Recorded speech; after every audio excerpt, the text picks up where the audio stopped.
ياخذوا زينة الشباب وحطوها على الحيط ويرشوها.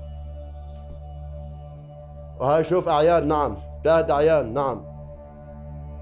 Tantura was a picturesque Palestinian village sitting on the northern coastline of historic Palestine, close to the port city of Haifa.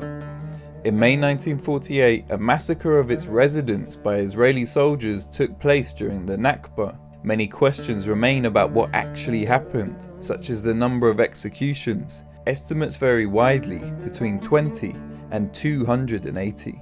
We spoke to the lead Palestine researcher at Forensic Architecture, Shuri Molavi, who led their investigation into the massacre at Tantura.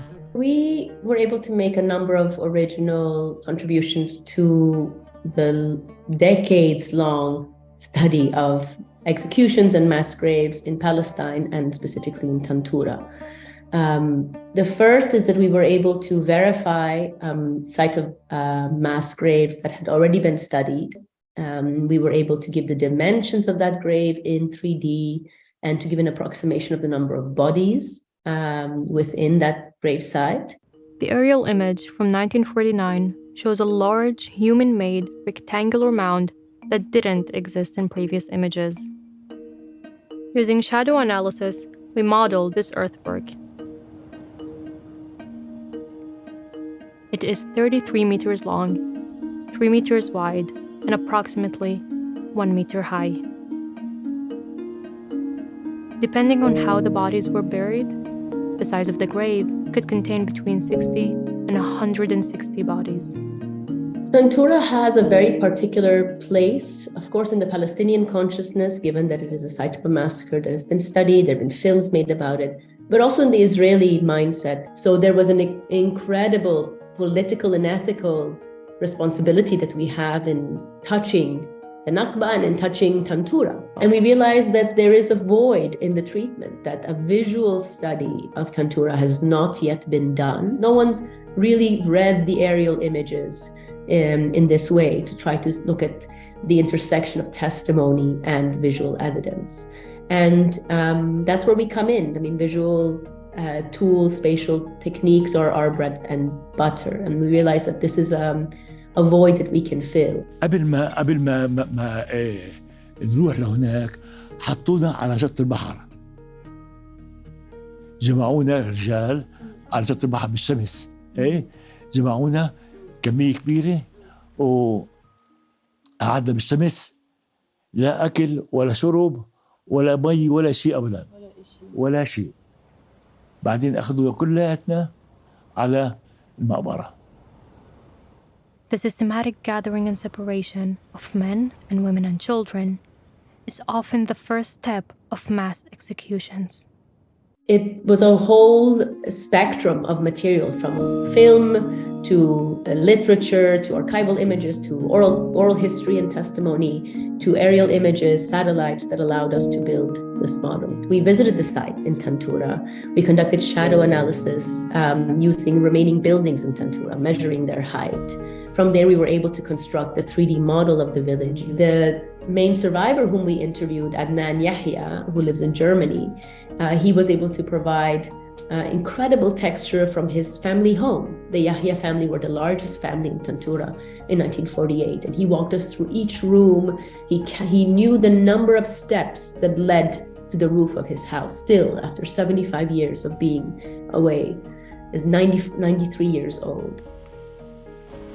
على جانب البيت. على جانب البيت. وهاي عنا بهلا بيتين كبار هون. هم البيتين، واحد لأحمد وواحد لأبوي. وهون البحر. وهون البحر. أكيد هذا. إيش تتذكر؟ هذا البيت. هذا بيتك؟ أكيد. هذا بيتك؟ إيه. أقعد أنا وأبوي على البحر لما يكون رمضان، ونقعد نشوف البحر لما الشمس تغيب. It was hundreds and hundreds of hours of testimony collected by a single researcher. And when I was looking at these testimonies, I had a very limited and focused mandate. I'm not a historian of Tantura. I'm looking for locational information. Do they mention a neighborhood, a square, the mosque, the cemetery, in the cemetery or around it, by it, in front of it. But the difficulty with that is that you also don't want to have a very forensic approach to human experiences. You want to keep a human texture in the stories that you bring in. وقتها يعني حملونا نقلونا من البحر إلى منطقة قرب المقبرة. عرفت كيف؟ في هناك صبر. ياخذوهم على مسافة 20 متر هيك بالدخلات تبع الحارة، يرشوا على الحيط يرشوهم. باثناء ساعة زمان ساعتين زمان قتلوا بيطلع 60-70 شاب. منه لكبلة ولا مغرب، هذا كلها تكبور. هاي من حد ولا كبلة لحد النخلات، هذا مقبرة.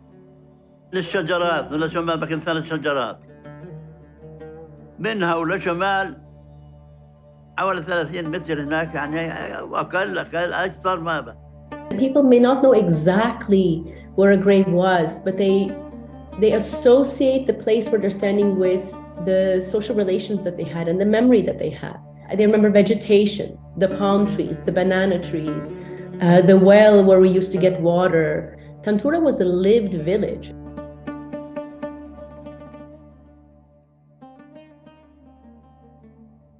Tantura gave us a set of skills. It taught us how to read aerial images differently.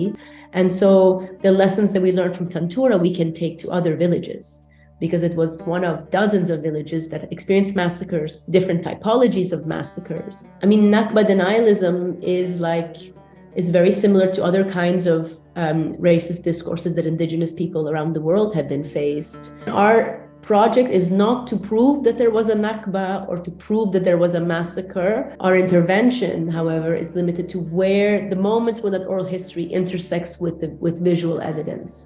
And it's going to make it increasingly more and more difficult for people to deny cases of mass atrocities. The mass grave by the cemetery is today a parking lot serving the tourist resort. The mass grave by the Dasuqi field is the beginning of a pedestrian promenade leading out of the parking lot. The sites of the graves testified to by witnesses are located within the holiday camps. The mass graves in Tantura have since been desecrated, but the testimony of the land stands alongside the memory of its survivors.